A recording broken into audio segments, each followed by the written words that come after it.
Assalamu alaikum wa rahmatullahi wa barakatuh. I welcome you all for the pre-departure orientation program of Siratul Mustaqim in Rahmanat Service. Siratul. Alhamdulillah. Alhamdulillah wa ni'maduhu wa nasta'inu wa nastaghfiruh. A'udhu billahi min sharri anfusina min sayyiati a'malina. Man yahdihillahu fala mudilla lahu wa man yudlil fala hadiya lahu.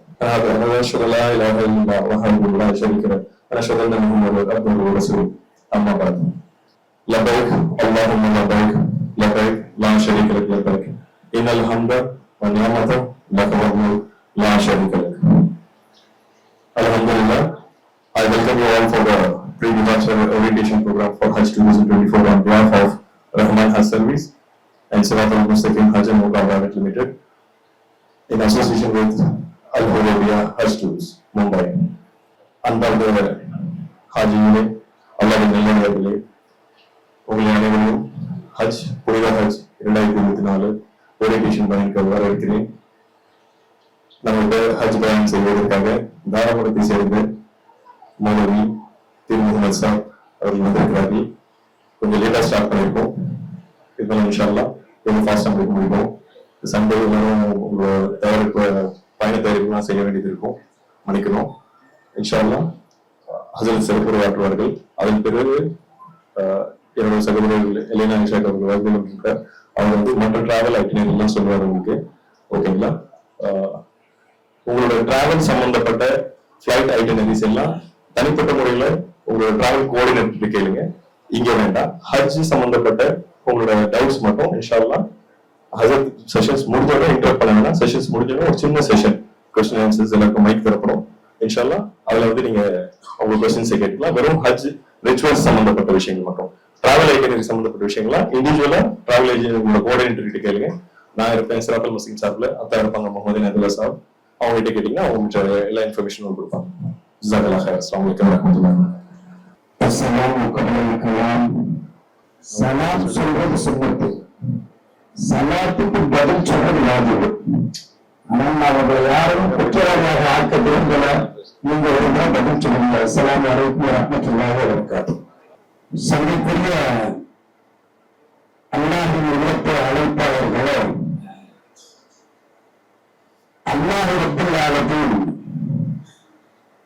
நாம் விரும்பினோமோ விரும்பவில்லையோ, ஆனால் அல்லாஹ் நம்மை விரும்பி இருக்கிறான். அன்பிற்குரியவர்களே, நாமும் அப்படித்தான்.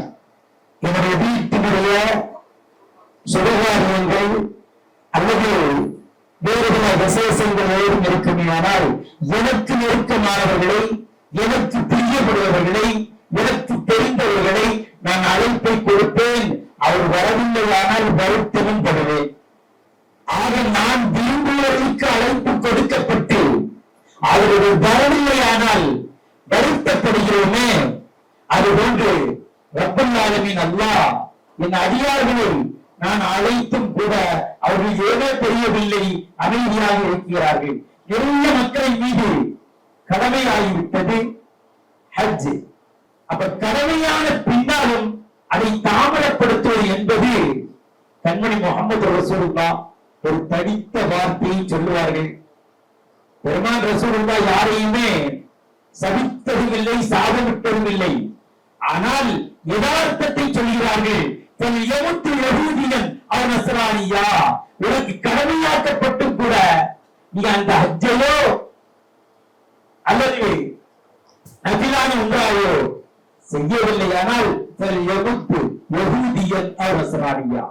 யஹூதியாவோ நஸ்ரானியாவோ அவன் விரும்பினால் மரணிக்கட்டும்ங்கிறாங்க. அல்லாஹ் பாதுகாப்பானாக, நம்முடைய சந்ததிகளை பாதுகாப்பானாக.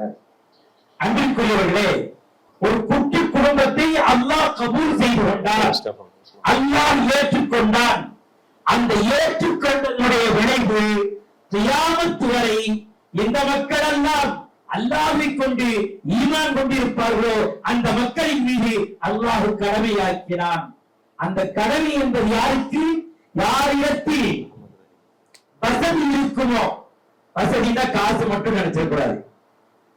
உடல் வசதி, பொருள் வசதி இரண்டும் இருக்குமோ அவர்கள் மீது கடமை. சரி, அப்ப அப்படியானால் என் போன்றவர்களுக்கு வசதி இல்லை, ஆனால் எனக்கு ஒரு உரிமை இருக்கிறது. ரப்புடைய அடிமைகளில் நானும் ஒருவர்.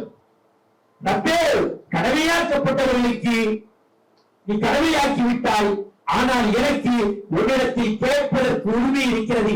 எனக்கும் அதைத்தா, எனக்கும் அந்த அச்சுரை நசீபைத்தா, உம்ராவுடைய நசீபைத்தா, ஒரு இல்லத்தை தரிசிக்கின்ற பாக்கியத்தை தா, ஒரு ஹபீபுடைய ரவுலாவை தரிசிக்கின்ற பாக்கியத்தை தா, கண்மணி முகமது ரசூலை கனவிலும் நனவிலும் கண்டு கழித்து கலந்துரையாடக்கூடிய பாக்கியத்தை தா அப்படின்னு கேட்கிற உரிமை எனக்கு இருக்கு. அப்படின்னு கேட்டதா அல்லாஹ் பார்ப்பான். அடியான் ஏழை, அடியான் ஏழை, ஆசை அவனுக்கு அளவுக்கு மீறி அல்லாஹ்வுடைய இல்லத்தை பார்க்க வேண்டும், அண்ணன் பெருமானாரை தரிசிக்க வேண்டும், சலாமை சொல்ல வேண்டும் என்று ஆசைப்படுகிறான். எனவே என் அடிமை கேட்டு விட்டால் நான் கொடுக்க வேண்டும். இப்ப அல்லாஹ் கொடுக்க விரும்பியவன் கொடுத்தலாம். அந்த அடிப்படையில அல்லாஹ் ஏதோ ஒரு வகையில் நம்மின் மீது அவருடைய கருணை பார்வை பட்டிருக்கிறது. எனவேதான் அழைப்பை கொடுத்திருக்கிறார். இன்ஷா அல்லாஹ் அந்த அழைப்பை ஏற்று நாம் செல்ல வேண்டும். அப்படியானால் நாம உண்மையிலே வந்துட்டோமே அப்படின்னு சொல்ற அந்த மகத்துவமிக்க வார்த்தைகளை கல்வியாவை ஒரு முறை சொல்லித்தான் பார்த்தோமே. நசீபாக்கியவர்களுக்கு அல்லாஹ் இவ்வாண்டே அழைத்து செல்கிறான். அடுத்தடுத்த ஆண்டுகளில் ரப்பே எனக்கும் கொடு அல்லாஹ் என்ற உள்ளத்தோடு இயக்கத்தோடு பாசத்தோடு நாம் சொல்லுவோமே, ஆனால் அல்லாஹ் ரப்பல் ஆலமீன் நமக்கும் நசீபாக்குவான். அப்படித்தான் எனக்கு நசீபாக்கினான்.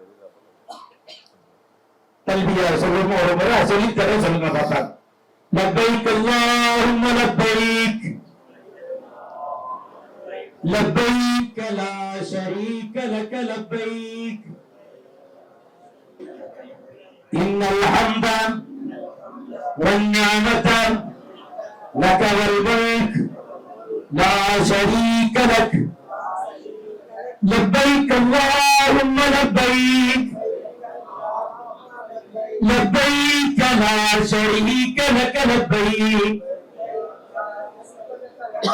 إن الحمد والنعمة لك والملك لا شريك لك لبيك اللهم لبيك لبيك لا شريك لك لبيك إن الحمد والنعمة لك والملك لا شريك لك. அல்ஹம்துலில்லாஹ்.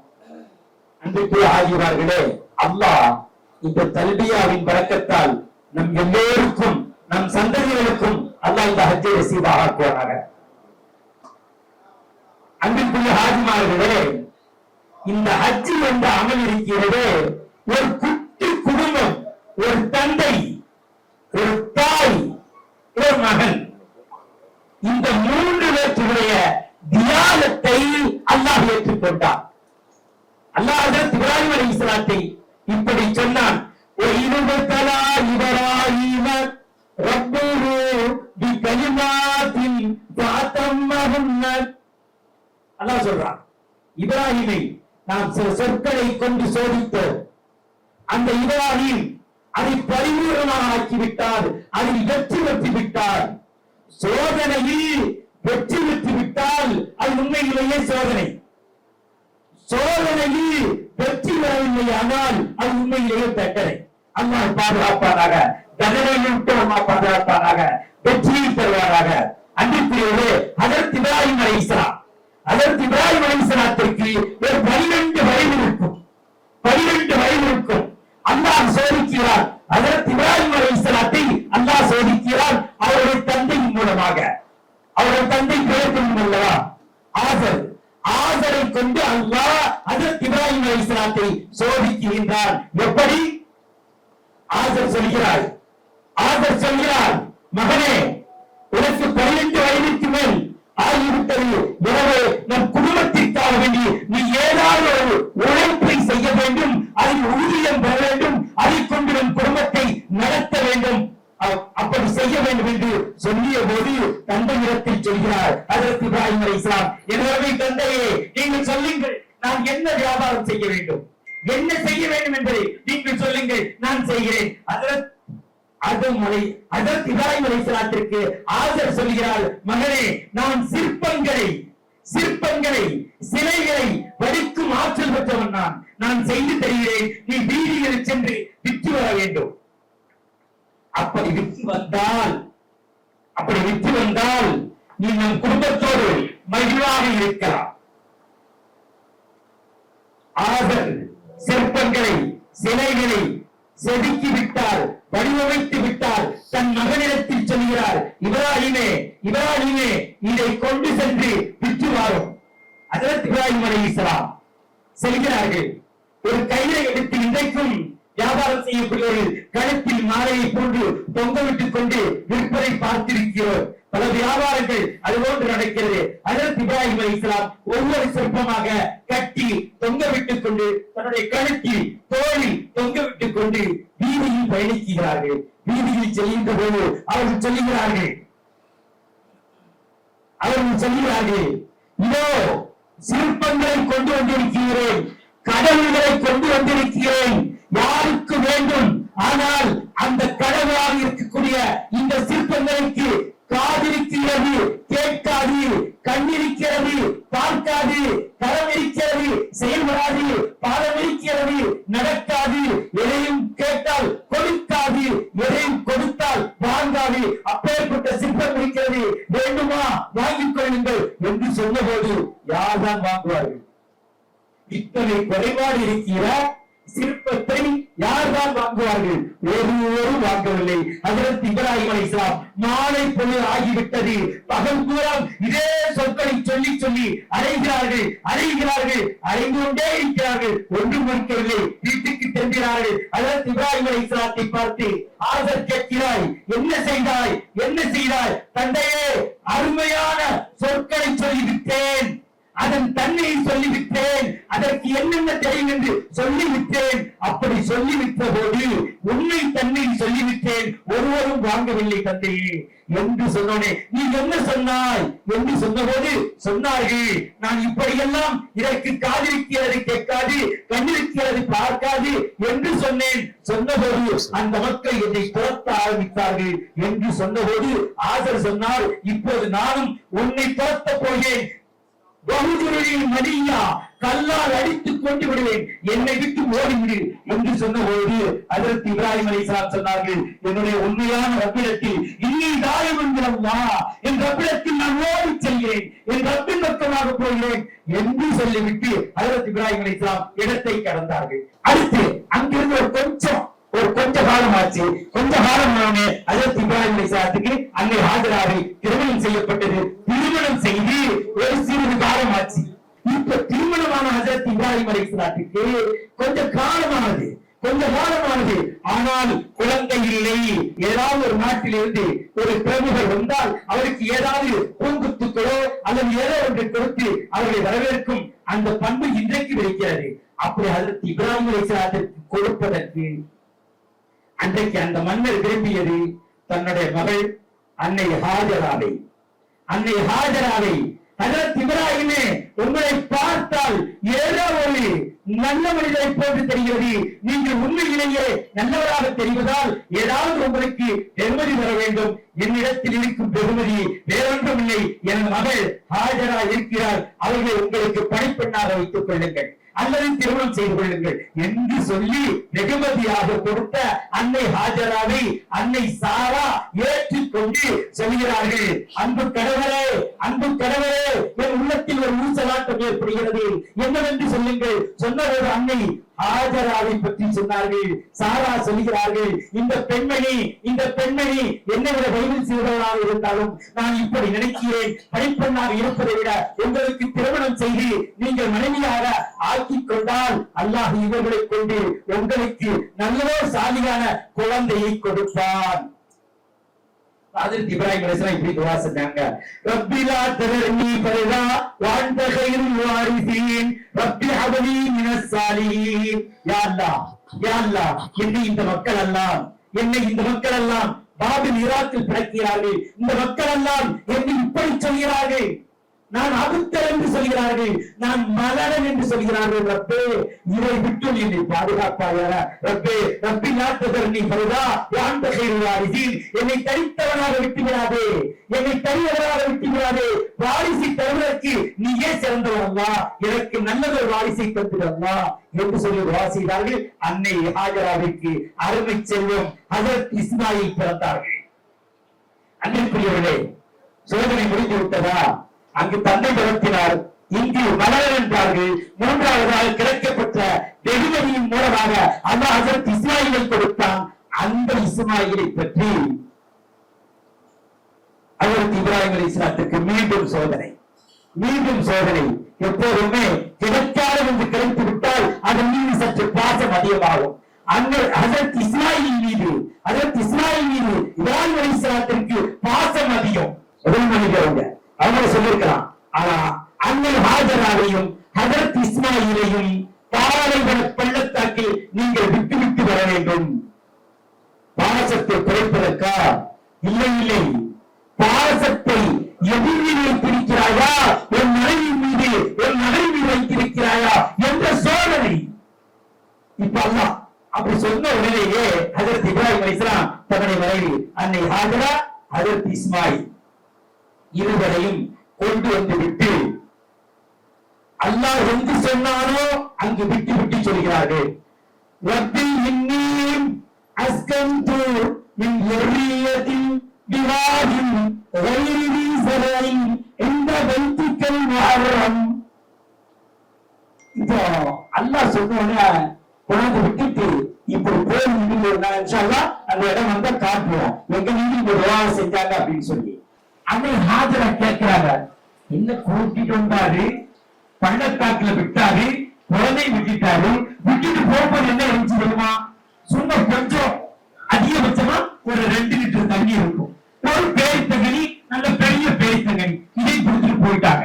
யார்கிட்ட? அன்னை ஹாஜராட்ட. அன்னை ஹாஜரா தன் அன்பு மகனுக்கு பாலூட்டுகின்ற தாய், அவளுக்கு உணவு வேண்டும், குடிப்பதற்கு வேண்டும், எல்லாம் வேண்டும், ஒன்றுமே இல்லை. உணவாக பேரித்தங்கனையும் கொஞ்சம் தண்ணீரும் கொடுத்துட்டு போயிட்டாங்க. கொஞ்சம் தூரம் போன உடனே அன்னை ஹாஜரா கேட்டாங்க, அன்பு கணவரே, ஹஜரத் இப்ராஹிமே, எங்கே செல்கிறீர்கள்?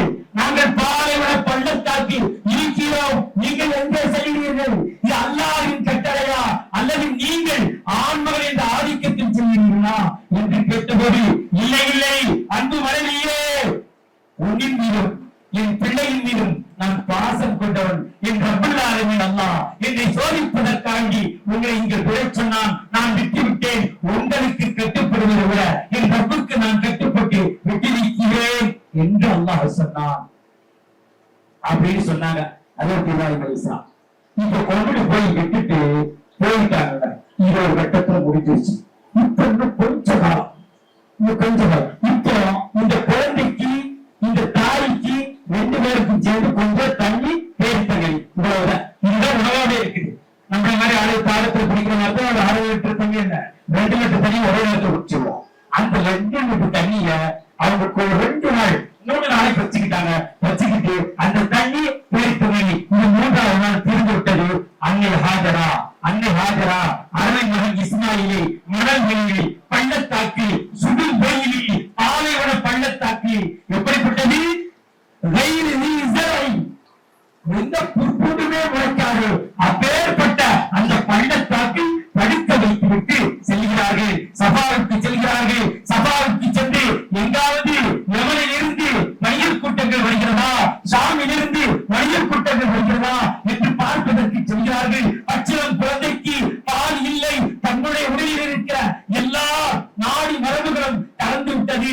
ரப்பே, நானும் தளர்ந்து விட்டேன், என் பிள்ளைக்கோ தண்ணீரும் இல்லை, குடிப்பதற்கு பாலும் இல்லை, நான் என்ன செய்வது ரப்பே என்று சொல்லி சபாவுக்கு செல்கிறார்கள். கிடைக்கவில்லை. கொஞ்சம் தூரம் அப்படியே நடந்து போவாங்க.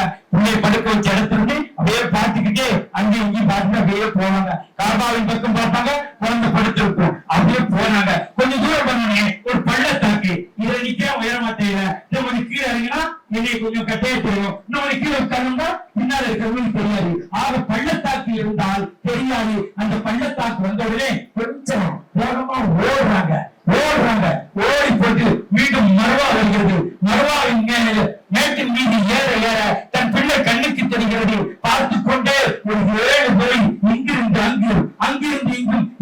வந்துவிட்டு அல்லாஹ்விடத்தில் துஆ செய்தார்கள். அன்பிற்குரியவர்களே, ஈமான் இருந்தால் இப்படி இருக்க வேண்டும். ரப்பே, நாங்கள் பாவங்கள் செய்துவிட்ட காரணத்தால் எங்களை நீ சோதனை செய்கிறாயா அல்லது ஒன்னால் பொறுத்துக் கொள்ளப்படுவதற்காக வேண்டி எங்களுக்கு இதை காரணமாக்கிறாயா என்று கேட்டார்கள். என் பிள்ளையை பற்றி பெற்றெடுத்த வயிறு எனக்கு பற்றி எறிகிறது, என் பிள்ளையை ஓநாய்களோ அல்லது வனவிலங்குகளோ கடித்துவிடும் என்று பயந்து ஓடி வருவார்கள். இந்த விவாதம் செய்துவிட்டு வந்து பார்த்தால் அதற்கு இஸ்மாயில் கதறுவார்கள். பச்சளம் குழந்தைதானே, பால் குடிக்கும் வயதுதானே, ஒன்றும் இல்லாத தாயிடத்தில் எனக்கு தவிக்கிறது என்று சொல்ல தெரியாது, எனக்கு பசிக்கிறது என்று கேட்க தெரியாது.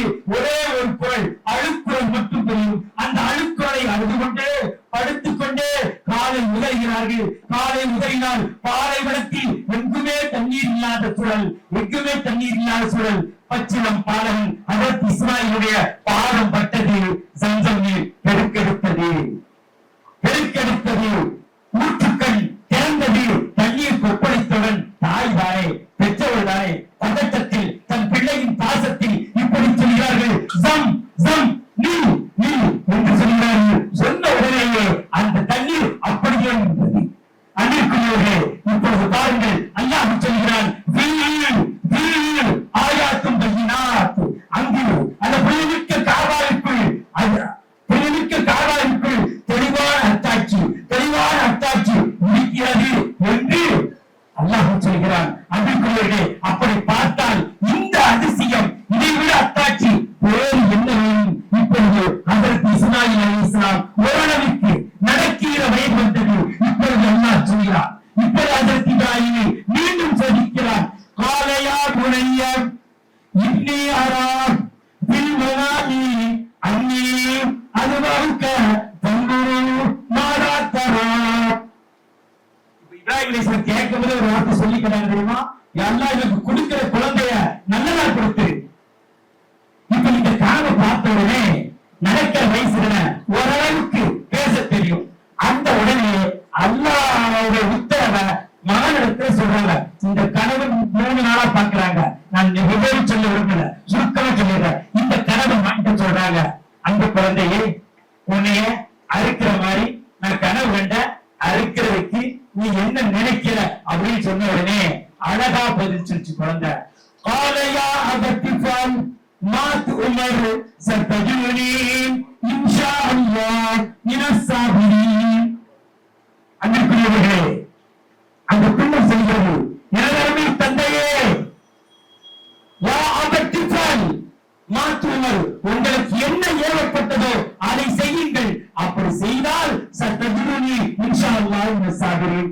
இப்போ அறுக்க முற்பட்டாங்க, அறுக்க முடியல, அந்த கத்தியும் அறுத்துச்சு. இதுவெல்லாம் வரலாற்று செய்தி. இந்த அமல்களை, இந்த செயல்களை அல்லாஹ் ஏற்றுக்கொண்டான். இஸ்மாயில் இறக்காக வேண்டி தன் பிள்ளையும் அறுக்க தயாராகிவிட்டார். ஆக சில கலிமாக்களை கொண்டு அந்த இப்ராஹீமை நாம் சோதித்தோம், அவர் அதை பரிபூர்ணமாக்கி விட்டார் அப்படின்னு அல்லாஹ் சொல்றாங்க. இதுதாங்க நிகழ்ச்சி. இப்போ இதுக்கு பின்னால அல்லாஹ் நீங்க சொந்த செயலை ஏற்றுக்கிட்டான். பொதுவாக நாட்டு சட்டம் ஏதாவது நல்ல திட்டம் நடைமுறையில் இருந்துச்சுன்னா அது அப்படியே ஜாலியாகட்டும், நடக்கட்டும் அப்படின்னு விட்டுவாங்க. ஏதாவது தேவையில்லாத ஒண்ணு இருந்துச்சுன்னா அது தள்ளி விடு, அது தேவையில்லாத சட்டம், அதை எடுத்து அப்படிம்பாங்க. அதே மாதிரி அல்லாஹ்வுக்கு இந்த அமல் பொருந்திக் கொண்டான். இந்த குடும்பத்தின் தியாகத்தை பொருந்திக் கொண்டான். இந்த தியாகத்தை அல்லாஹ் ஏற்றுக்கொண்ட காரணத்தால் கியாமத் வரை வரக்கூடிய மக்கள் இதை செய்ய வேண்டும் என்ற எண்ணத்தோடு அல்லாஹ் எல்லா மக்களின் மீதும் கடமையாக்கினான். சரி, இந்த காபத்துல்லா, இந்த புனிதமிக்க காபத்துல்லா நம்ம மட்டும்தான் தவாப் செய்யறோம் அப்படிங்கிறதுலாம் இல்ல. வானவர்கள், மலக்குமார்கள், நபிமார்கள், பலிமார்கள், சுஹதாக்கள், சாலிஹீன்கள், உலகத்தில் உண்டான முஃமினான நன்மக்கள் அனைவரும் அதை தவாப் செய்திருக்கிறார்கள். அப்பேற்பட்ட புனிதமிக்க இல்லம் அது. சரி, அந்த இல்லம் இப்ப எங்க இருக்குது அப்படின்னு பார்த்தோம்னா 7 வானம், 7 வானத்துக்கு மேல, அரிசிக்கு கீழே அப்ப இடையில ஒரு கேப் இருக்குது அர்த்தம். இடையில ஒரு கேப் இருக்குது. அந்த கேப்ல ஒரு பைத்துல்லா இருக்குது, அங்க ஒரு வீடு இருக்குது. பைத்துல் மாமூர் ஏவப்பட்ட மஸ்ஜித், அல்லாஹ்வால் ஏவப்பட்ட மஸ்ஜித். அந்த மஸ்ஜிதை பலம் வந்து கொண்டே இருக்க வேண்டும். யார் உள்ள வருகிறார்கள்? வானவர்கள் பலம் வந்து கொண்டே இருக்கிறார்கள். அல்லாஹ் பார்க்கிறார், அல்லாஹ் பார்க்கிறார். இந்த மக்கள் மலக்குமார்களை பொறுத்தவரை எதுவுமே தெரியாது. சுப்ஹானல்லாஹ் ஒரு வானவர் சொன்னா அவருக்கு சுப்ஹானல்லாஹ் தவிர அல்ஹம்துலில்லாஹ் சொல்ல தெரியாது. எனக்கு அல்ஹம்துலில்லாஹ் சொல்ல தெரியுமா, அவருக்கு அல்லாஹ் அக்பர் சொல்ல தெரியாது. எனக்கு அல்லாஹ் அக்பர் சொல்லி தெரியும் அப்படின்னு சொன்னா அவருக்கு லா இலாஹ இல்லல்லாஹ் தெரியாது. இது மாதிரி வானவர்களுக்கு எந்த சொற்களை அல்லாஹ் சொல்ல சொன்னாலும் அந்த சொல்லின் மீதும் அந்த செயலின் மீது இருப்பார்கள். அப்பேற்பட்ட பரிசுத்தமான வானவர்கள் அந்த புனிதமிக்க அருளாலையும் பைத்துல் மாமூர் அதை சுற்றிக் கொண்டே இருக்கிறார்கள். இதையும் அல்லாஹ் பார்க்கிறான், ரசிக்கிறான். அல்லாஹ் பார்க்கிறான், ரசிக்கிறான். ஆனாலும் கூட வானவரிடத்தில் அல்லாஹ் சொன்னான். எப்படி சொன்னான்? அதற்கு ஆதம் அலைஹிஸ்ஸலாத்தை பத்தி அல்லாஹ் சொன்னான். என்னது? வானவர்களே, நான் எனது பிரதிநிதியை படைக்கப் போகிறேன், அப்படின்னு சொன்னப்போ அந்த வானவர்கள் சொன்னாங்க,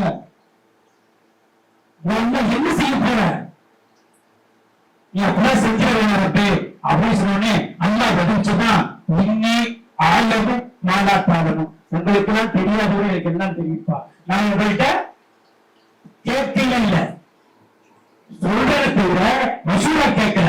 ஆக என்னுடைய பிரதிநிதியை ஆழமை நான் இந்த மண்ணில் படைக்கப் போகிறேன் அப்படின்னு சொன்னோடனே வானவர்கள் பதட்டப்பட்டாங்களா? அதுக்கு பதில் சொன்னாங்களா, நான் எல்லாம் தெரிஞ்சவன், நீங்க பேசாம.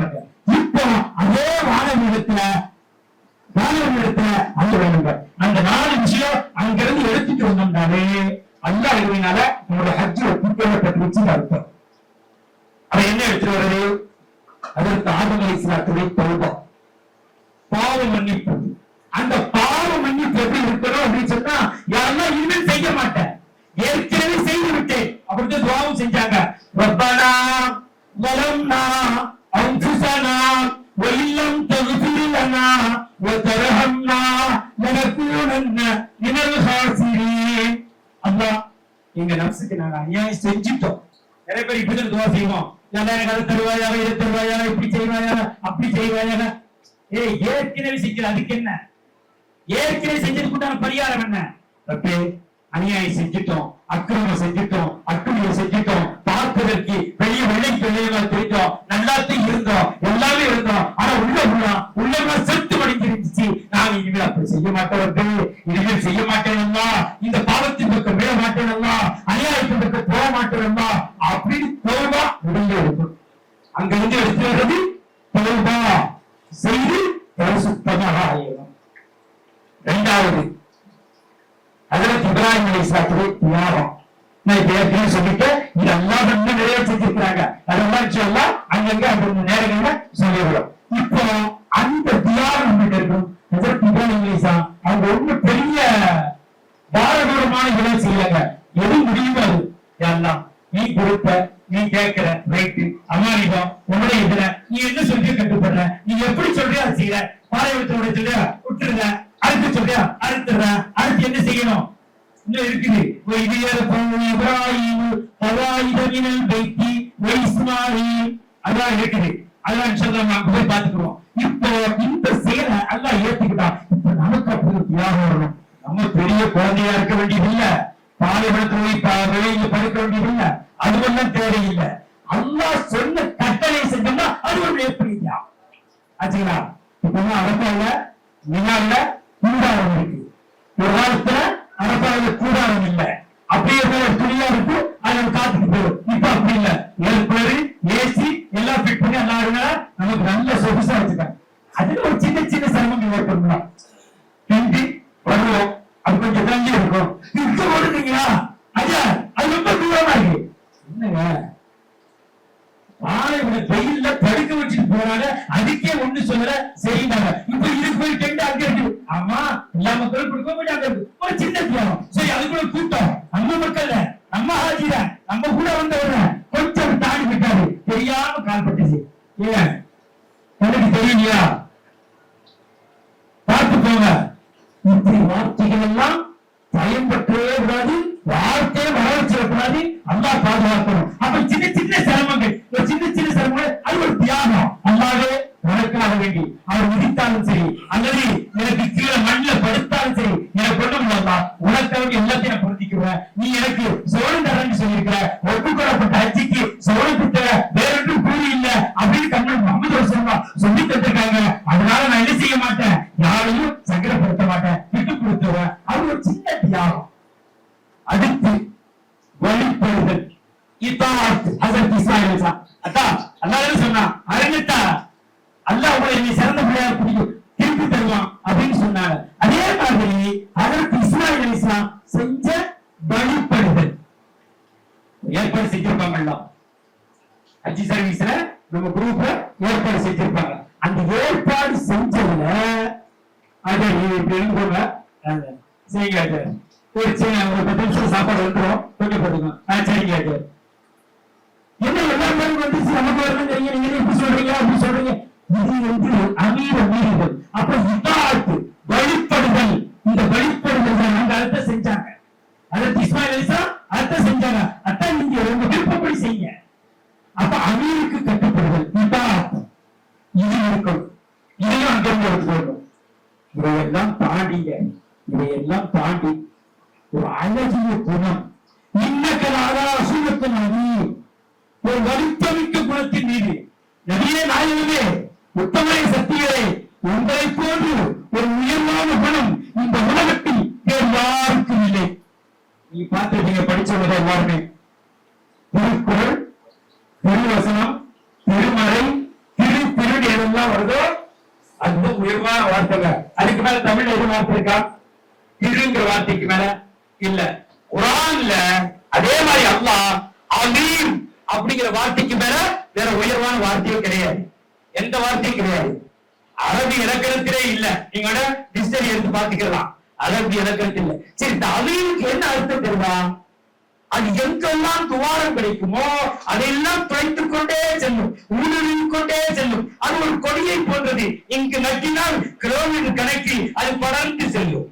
அந்த அலீம் ஆம் பெரும் பாவி, கொலைகாரன், கொள்ளைக்காரன், அநியாயக்காரன், அக்கிரமக்காரன் அத்தனை பேர் உள்ளத்தையும் கண்மணி முஹம்மது ரசூலுல்லாஹ் குடிகொண்டார்கள். எந்த மக்கள் பெருமானாரை, எந்த மக்கள் அநியாயக்காரனும் சூரியக்காரனும் சொன்னார்களோ அதே மக்கள் தான், அதே மக்கள் தான் அஸ்ஸாதிக் அல்-அமீன், அவர் நம்பிக்கைக்குரியவர், அவர் உண்மையாளர் என்று சொல்ல வைத்தான் அல்லாஹ். அன்பிற்குரியவர்களே, அப்படி பார்த்தால் கண்மணி முஹம்மது ரசூலுல்லாஹ் ஒரு குணத்தை பாருங்களேன். குணங்கள்ல ஒரு 3 விதம் இருக்கு. எப்படின்னா அஹ்லாக்கே கரீமா, அஹ்லாக்கே ஹசீனா, அஹ்லாக்கே கரீமா, அஹ்லாக்கே அரீமா. இப்போ இந்த இதை சொல்லி நான் விஷயத்துக்கு வந்துடுவேன். அஹ்லாக்கே ஹசீனா நல்ல குணம். ஹஜ்ரத் மூசா அலைஹிஸ்ஸலாம் கொடுத்த திருப்பி கொடுத்துருவாங்க. பதிலுக்கு நீ செஞ்ச நான் செஞ்சிருக்கேன் கேள்வி விட்டு.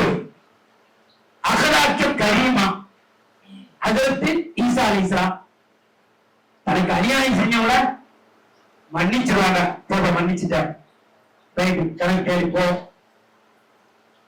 அஹ்லாக்கே அரீமா பெருமானார் ஸல்லல்லாஹு அலைஹி வஸல்லம் தனக்கு அநீதம் செய்தவனை மன்னித்தார்கள், அவனுக்கு உபகாரம் செய்தார்கள். அல்லாஹ் சொல்கிறான், நபியே நாயகமே, உங்களுடைய குணத்தை தவிர வேறு யாருக்கும் இப்படி ஒரு குணம் கிடையாது. இன்னக்கலா சுலப்புறாதி, நீங்களே வலுப்பமான, உயர்வான, உன்னதமான, மகத்துவமிக்க, சங்கையான குணத்தின் மீது இருக்கிறீர்கள். இந்த தன்மைய நம்ம அங்க எடுத்துக்கணும். அல்ஹம்துலில்லாஹ். அன்பிற்குரியவர்களே, இப்ப நம்ம செய்ய போற இந்த அமல்களுக்கெல்லாம் தயார் நிலையில போகணும். போய் செய்யக்கூடிய அமல் பேரு ஹஜ்ஜ தமத்தோ. இப்ப தமத்தோன்னா என்ன? ஓய்வு பெற்று ஹஜ்ஜி செய்தல் அப்படின்னு அர்த்தம். அப்ப அதுக்கு முன்னாடி உம்ராவுடைய விஷயம் நிறைய இல்ல இருக்குல்ல, டைம் இருக்குல்ல.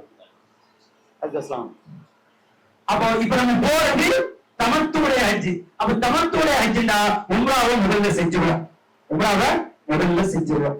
அதுக்கு பின்னாடி ஒரு சில நாட்கள் இருக்கும். ஹஜ்ஜுடைய நாள் வரும், அறிவிப்பு செய்வோம். ஹஜ்ஜுக்காக உண்டான யாராம கட்டிக்கிட்டு ஹஜ்ஜுக்கு புறப்படுறோம். இப்ப உம்ராவை பத்தி மட்டும் நினைச்சுக்கிறேன். ஹஜ்ஜை பத்தி இன்ஷா அல்லாஹ் அதுல பாத்துக்கலாம். இப்ப புறப்பட்டோம், நம்ம ஊர்ல இருந்து வீட்டுல இருந்து புறப்பட்டாச்சு. இப்போ நமக்கு இஹ்ராம் அப்படிங்கறத, இஹ்ராமுக்கு பேரு இந்த துணி வெள்ளை வேஷ்டி, அதுக்கு பேர் இல்ல, நிய்யத்துக்கு பேரு. நிய்யத்தோட ஆடே வெள்ளையா கட்டிக்கிறோம், அவ்வளவுதான். அது ஆண்கள் தையல் இல்லாத 2 வெள்ளை துணி, கீழே ஒண்ணு மேல ஒண்ணு. பெண்களுக்கு சராசரியாக அவங்க எப்போதும் அணிகிற அதே ஆடைதான் அவர்களுக்கு இஹ்ராம். நிய்யத்து மட்டும் செய்யணும். சரி, இப்ப நம்ம புறப்பட போறோம். வீட்டுல ஒரு 2 ரக்காத்து, இது தேவையில்லை அது தேவையில்லை அப்படி யாரும் நினைச்சாங்க. எது தேவைங்கிறது ரொம்ப முடிவு செய்யணும், நம்ம முடிவு செய்யக்கூடாது.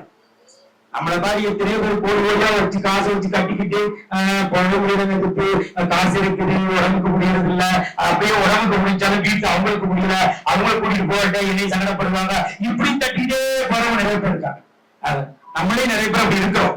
எப்படின்னா இந்த மக்தப்னா ஆரம்ப பாடம், புராண காலையில பிள்ளைகளுக்காண்டி இப்படி சொல்லுவாங்க இஸ்லாத்தின் கடமைகளை பத்தி.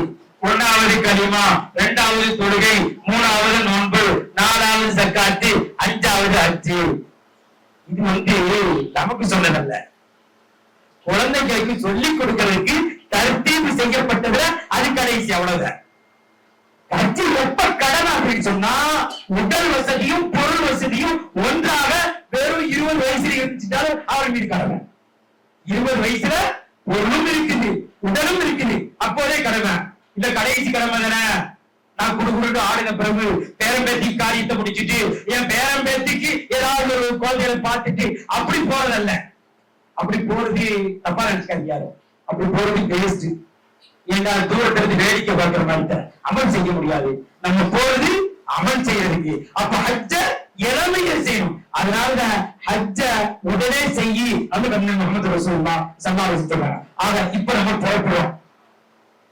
வீட்டுல இருந்து புறப்படும் போது ஒரு 2 ரக்காத்து சுக்ருடைய நபிலே.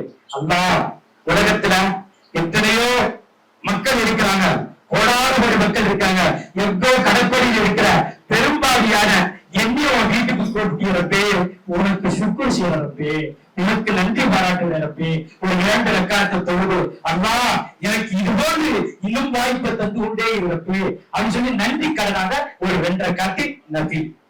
இந்த பொதுவாவே அந்த நபிலானது அல்லது கிரிட்டிக்கலான ஒரு சூழல்ல தொழுகிறோம்னா, அந்த நேரங்கள்ல 2 ரக்காத்து தொழுகிறோம் அல்லாஹ்வுக்காண்டி, அதாவது இஸ்திகாரா, அது மாதிரி தொழுகிற நேரத்துல 2 அல்ஹம்து சூராவுக்கு பின்னால குல் யா அய்யுல் காஃபிரூன் அந்த சூரா ஓதிக்கணும் முதல் ரக்காத்துல. 2வது ரக்காத்துல சூரத்துல் ஃபாத்திஹாவுக்கு பின்னாடி குல் ஹுவல்லாஹு அஹத். இதுல என்ன இருக்குன்னா அன்பிற்குரியவனே, இதுல வஹதானியத் இருக்குது. ரப்பே, உன்னை தவிர வேறு யாரும் இல்லை, நீ தனித்தவன், தேவையற்றவன் என்பதை வலியுறுத்தக்கூடிய ஆயத்துகள் இந்த 2 சூறாவில் இருக்கு. இப்ப அப்படி பார்த்தா வேற எதிரையாவது ஓதுறதை விட இதை ஓதிட்டு நம்ம அல்லாஹ்ட்ட கேட்டோம்னா நிச்சயமா துஆ கபூல் ஆகுங்க. ஏன்னா வேற வார்த்தைகளே நம்ம சொல்லல, தொழுகையிலே அதைத்தான் சொல்லிருக்கோம், தொழுது முடிச்சுட்டு அதைத்தான் சொல்றோம். அப்படி அல்லாஹ் பார்ப்பான், என்னடா என்னுடைய அடியான் எப்படி கேட்கிறானா, நான் கொடுத்தே ஆகணும். அல்ஹம்துலில்லாஹ். இப்ப அப்படி கேட்கிற நேரத்துல அந்த சுக்ருக்காக வேண்டி, யா அல்லாஹ் என்னுடைய பயணத்தை லேசாக்கி, என்னுடைய வழி தோழராக நீயே இரு, வேற யாரையும் எனக்கு வழிகாட்டியாக ஆக்காத. என் ரப்பே, நீயே வழிகாட்டியாகுது. என்னை கடைசி எப்படி கூட்டிட்டு போறியோ அப்படி சேது சலாமத்தா என்னை திருப்பி கொண்டு வந்து சேர்க்கணும். அப்படிங்கிற மாதிரி நம்ம தேவைகளை எல்லாத்தையும் செஞ்சுட்டு அடுத்த கட்டமா யாராம கட்டிடுவோம். பெண்கள் தம்முடைய ஆடையே யாரா, அப்ப யாரா நியச்சிடும், எதை நியச்சிடும், நான் உம்ராவிற்காக வேண்டி யாராமை கட்டுகிறேன், நான் உம்ராவிற்காக வேண்டி யாராமை கட்டுகிறேன். அல்லாஹும்ம இன்னி உரீது உம்மத்த ஃபயஸ்ஸிர்ஹாலி வதகப்பல்ஹா மின்னி அப்படின்னு சொல்லி என்ன செய்வோம், நீங்க செஞ்சிரோம், யாராம கட்டிடுவோம். யாராம கட்டிட்டு இப்போ 2 ரக்காத்து, இது எதுக்கு தெரியுமா, யாராமுக்கு இல்ல, நம்ம வழி பயணத்துக்காக வேண்டி அல்லாஹ் என்னுடைய பயணத்தின் மீது எல்லா வகையிலும் எனக்கு லேசாக்கி தந்திரு. என் பயணத்தையும் என்னுடைய சபரையும் என்னுடைய அவரையும் நீ லேசாக்கி தந்திரு அல்லாஹ். என்னுடைய உம்ராவுடைய காரியங்களை லேசாக்கி தந்திரு அல்லாஹ். இப்ப ஹராம கட்டியாச்சு. இப்ப என்ன செஞ்சுக்கணும்? ஒரு 3 முறை தல்பியா செஞ்சுக்கணும். தல்பியா சொல்லிக்கணும். ஆண்கள் துஆ செய்து முடித்ததற்கு பின்னால் தங்களுடைய மேலாடையில் போட்டிருக்கிற அந்த துண்டை தலையிலிருந்து எடுத்துடணும். அப்ப யாராம கட்டிட்டோம்னா தலையை மறைக்க கூடாது. ஆண்கள், பெண்கள் எப்பவுமே அவங்க சராசரியா எப்படி இருப்பாங்களோ அப்படி இருக்கணும். இப்போ துஆவை செய்யணும். துஆவை செஞ்சுட்டு தல்பியாவை சொல்லிட்டு பயணத்துக்கு புறப்பட்டுருவோம். அது அல்ஹம்துலில்லாஹ். இப்ப என்ன செய்யணும்? ஏர்போர்ட் கொண்டுருவோம். ஏர்போர்ட்ல இருந்து நமக்கு டிரான்சிட்டா இருக்கலாம் அல்லது டைரக்டா இருக்கலாம். எப்படி இருந்தாலும் அந்த பயணத்தின் மீது சற்று முன்பின் ஏற்படும். நம்ம கூட்டு போறோம். அங்கெல்லாம் அடிக்கடி சொல்றது உண்டு, எல்லா பயணமும் நம்ம முடிவு செய்வோம். டிக்கெட்டை போட்டுருவேன், வேகமா புறப்பட்டுருவேன். ஆனா இந்த பயணம் மட்டும் ரொம்ப முடிவு செய்வான். இதுக்கு ஒரு உதாரணத்தை மட்டும் சொல்றேன்.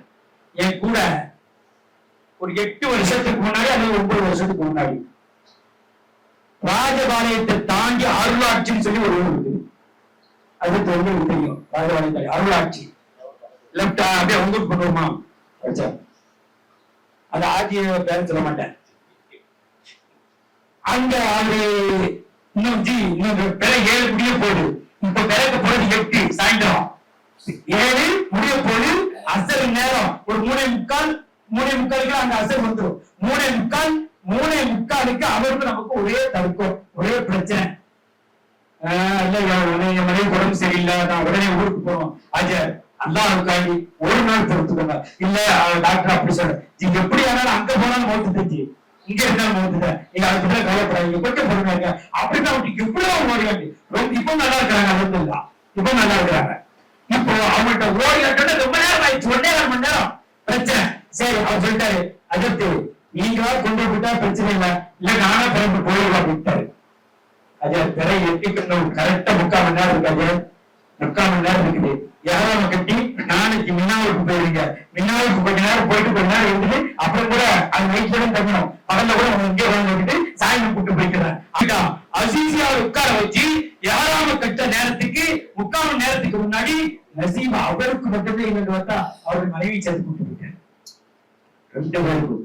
அப்போ நான் சொல்ல வந்த செய்தி அவரை குறை சொல்றதுக்கு அல்ல, அல்லாஹ் முடிவு செய்வான். இந்த பயணம் என்பது நாம முடிவு செய்யறதில்ல, ரப்ப முடிவு செய்யற பயணம். இந்த பயணத்தின் மீது அதனால அல்லாஹ்வை கேட்டுக்கிட்டே இருக்கணும். ரப்பே என்னுடைய பயணத்தை லேசாக்கி, ரப்பே என்னுடைய அமலை ஏத்துக்கோ, ரப்பே எல்லா சூழலையும் நலவாக ஆக்கிட்டா, அது கேட்டுக்கிட்டே இருக்கணும். அடுத்த கட்டமா இப்ப அவங்கெல்லாம் ஆயிடுச்சு. இப்ப போயிட்டோம்.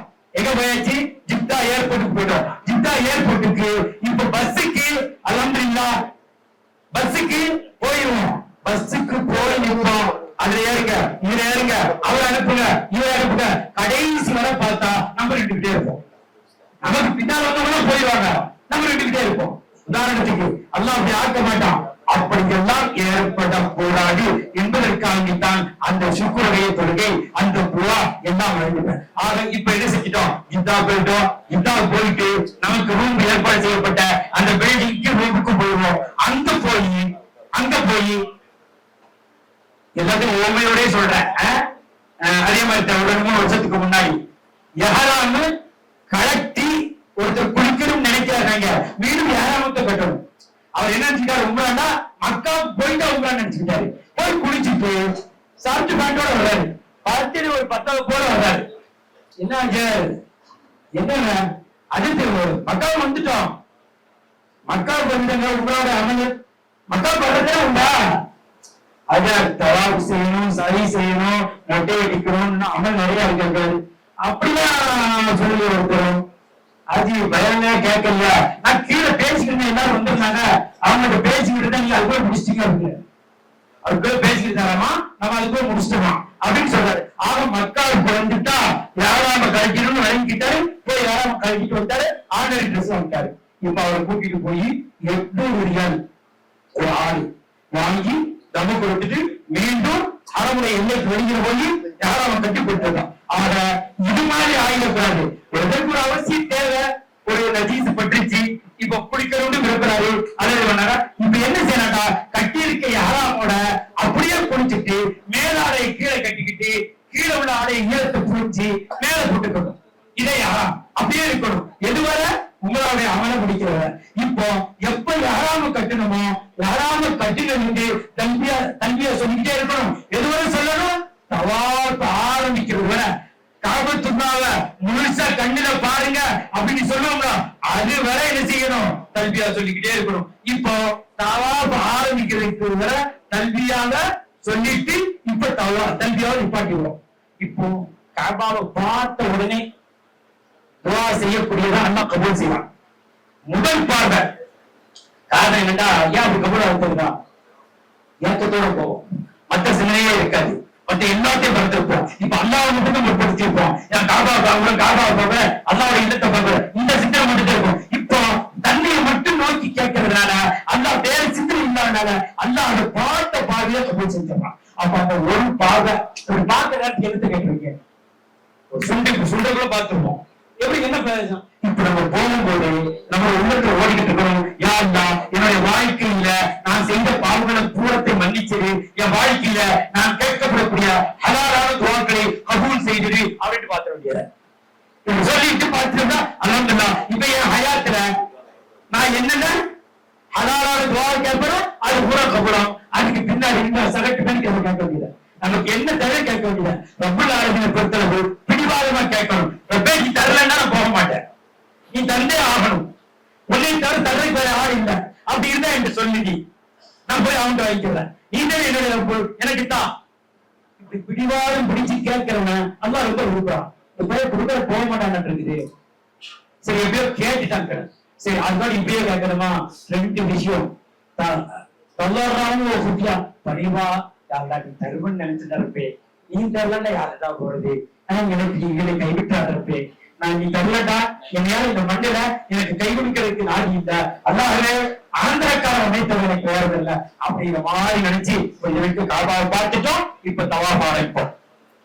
உங்களுடைய அல்லாஹ்வும்ம இன்னி உரீது தவாஃப பைத்திக்கல் ஹராம் சபாத் அஸ்வாத்தின் வஜ்ஹிக்கல் கரீம் ஃபயஸ்ஸிர்ஹு லி வதகப்பல் மின்னி. யா அல்லாஹ் உம்ராவுடைய தவாஃபை 7 சுற்றுக்கள் சுத்த நாடி உள்ளேன், அதை எனக்கு லேசாக்கி தருவாயாக, என்னிடமிருந்து ஏற்றுக்கொள்வாயாக அப்படின்னு சொல்லி. இப்ப தல்பியா எல்லாம் முடிஞ்சிடும். இப்ப என்ன செய்ய போறோம், தவாஃப் செய்ய போறோம். தவாஃப்ல திரும்ப சாச்சு வந்துடும், அவ்வளவுதான். இப்ப பாருங்களேன், அது உங்க கவனத்துக்கு சும்மா நிறைய பேர் செஞ்சிருப்பீங்க, இருந்தாலும் ஏதாவது புதுசா இருந்தா அந்த ஒரு நபருக்காக பயனளிக்கணும் அப்படிங்கிறதுக்காண்டி. இப்ப பாருங்க, இந்த பேரு, இதுக்கு பேரு ருக்குனுல் ஹிந்து, இந்திய திருநாட்டு மூலை. இது காபாலுக்கு அப்புறம் செஞ்சுக்கோங்க. அதுல இது இந்திய திருநாட்டு மூலை, ருக்குனுல் ஹிந்து. அடுத்து இந்த மூலை ருக்குனுல் இராக்கி, ஈராக்கு தேசத்தை பார்த்த மூலை. அது ருக்குனே ஷாமி, ஷாம் தேசத்தை பார்த்து விட்டான மூலை. அது அந்த மூலை 4வது மூலை ருக்குனுல் சொல்லுங்க யமானி, நான் யமன் தேசத்தை பார்த்து இருக்கிற கூட. இப்போ அந்த பாருங்களேன், நமக்குலாம் நம்ம ஒரு பாக்கியசாலி, நம்முடைய மூலையில இருந்த தவாஃபை ஆரம்பிப்போம். காரணம் என்ன தெரியுமா, அது அப்படி அல்ல. அதற்கு ஆதம் அலைஹிஸ்ஸலாம் இந்திய திருநாட்டிலிருந்து 40 முறைகள் ஒரு ரிவாயத் இருக்குது, இன்னொரு ரிவாயத் 70 முறை இருக்குது. இந்தியாவில இருந்து 70 முறையோ 40 முறையோ இங்கிருந்து தவாஃப் ஆரம்பிச்சாங்க. அதற்கு ஆதம் அலைஹிஸ்ஸலாம் வந்து நின்றாங்க, ஆரம்பிச்சாங்க, அதுல இருந்து அப்படியே ஓடிக்கிட்டு கியாமத்துல இப்படி போகும். அல்ஹம்துலில்லாஹ். இப்ப நம்ம ஆரம்பிக்கிறோம். முதல் தவாஃப்ல ஒது கட்டாயம், அது நல்லா கவனிச்சுக்கோங்க. தவாஃப்ல ஒது கட்டாயம் அவசியம் இருக்கணும். சரி, ஒருத்தர் 3 சுத்து சுத்துறாங்க, 3 சுத்து சுத்துறாரு, சுத்தும் போது ஒது பிரிஞ்சிருச்சு, ஒது செஞ்சுட்டு வந்து புதுசா ஆரம்பிச்சுக்க வேண்டியத. சரி, ஒருத்தர் 4 சுத்திட்டாரு, 5வது சுத்து கிட்ட வந்து ஒது இருந்துச்சு. இப்ப ஒது செஞ்சுட்டு வந்து 4ல இருந்து ஆரம்பிச்சு போயிடலாம்.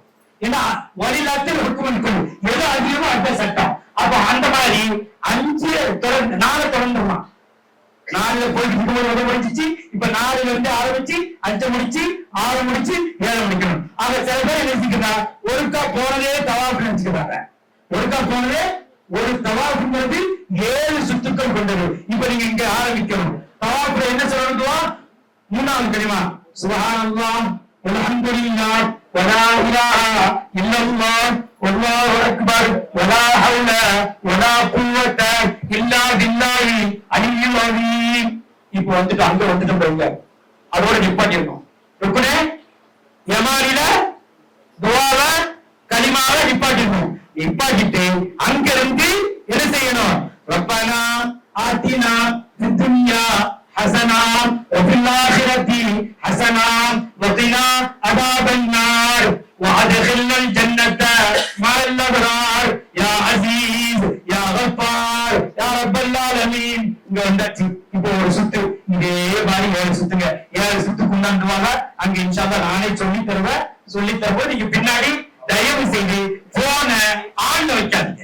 நான் 3வது சுத்துல இருக்கேன், 2வது சுத்துல இருக்கேன், இப்பதான் ருக்குனி யமானிக்கிட்ட போறேன். அது எதுவுமே அல்லாஹ்வுக்காண்டி தொழுகை போன்றது. இஹ்ராம் கட்டிட்டாலே சில விஷயம் எதுவெல்லாம் ஹலாலோ அதெல்லாம் ஹராமா போகும். நேத்து வரை நம்ம பண்ணிக்கிட்டேன், இப்ப தொடர்ந்து ஹராம். எப்படி தக்பீரை தஹரீமா தக்பீரை கட்டிட்டோம்னா பேசிக்கிட்டு இருந்தோம். இதுக்கு பின்னாடி ஒருத்தர் சலாம் தான் சொன்னாரு, அஸ்ஸலாமு அலைக்கும் பேராரு, வலைக்கும் சலாம் அப்படின்னு சொல்லிட்டு தொழுகை தொடர முடியாது, தொழுகை முடிஞ்சிடும். ஆக தக்பீரை கட்டினா எப்படி அந்த ஹலாலானது ஹராமா போயிருமோ, ஹராம கட்டிட்டா அதே மாதிரி ஹலால் ஆக்கப்பட்ட சில விஷயங்கள் ஹராமாக மாறும். அதனால அதையெல்லாம் செஞ்சுட்டு நம்ம கொடுக்க மாட்டோம், அப்படிலாம் செய்ய வேணாம், தடுத்துக்கிறோம். சொல்லி சொல்லி பயமுறுத்துறது இல்ல, எல்லாமே லேசான காரியம். இப்ப தவாஃப முடிச்சிட்டோம். சரி, இப்போ உங்களுக்கு இன்னொரு சட்டம் தெரியும். ஒரு விஷயம், யாராம கட்டி இருக்க மாட்டீங்களா? யாராம கட்டி எப்பவெல்லாம் தவாஃப் செய்வோமோ அந்த தவாஃபுக்கு பின்னாடி தொழக்கூடிய 2 ரக்காத்து வாஜிப். புரிஞ்சா? எதுக்காக வேண்டி யாராம கட்டி இருப்போம்? ஒண்ணு உம்ராவுக்காண்டி அல்லது ஹஜ்ஜுக்காக வேண்டி. இந்த 2க்காக வேண்டி கட்டிட்டு தவாஃப் செய்யறதுக்கு பேரு என்னது? தவாஃப் செஞ்சு முடிச்சிட்டோம், 2 ரக்காத் தொழ போறோம். என்ன சொல்ற? தவாஃபுடைய வாஜிபு 2 ரக்காத்து அல்லாஹ்வுக்காண்டி தொழுகிறேன். இவ்வளவுதான் சுப்ராவை முன்னோக்கிட்டோம். இப்ப காபாவை முன்னோக்கி அல்லாஹ்வுக்காண்டி தொழுகிறேன். அல்லாஹ் அக்பர். அஜ்கா தொழுதுட்டோம். இப்ப தொழுகையை முடிச்சிருச்சுங்க. நியத்து தவாஃப் 2 முடிஞ்சிச்சா? சரி, இந்த தவாஃப்ல கட்டுப்பட்டது அந்த 2 ரக்காத்து. அப்ப இன்னும் 2 அமல் பாக்கி இருக்குது.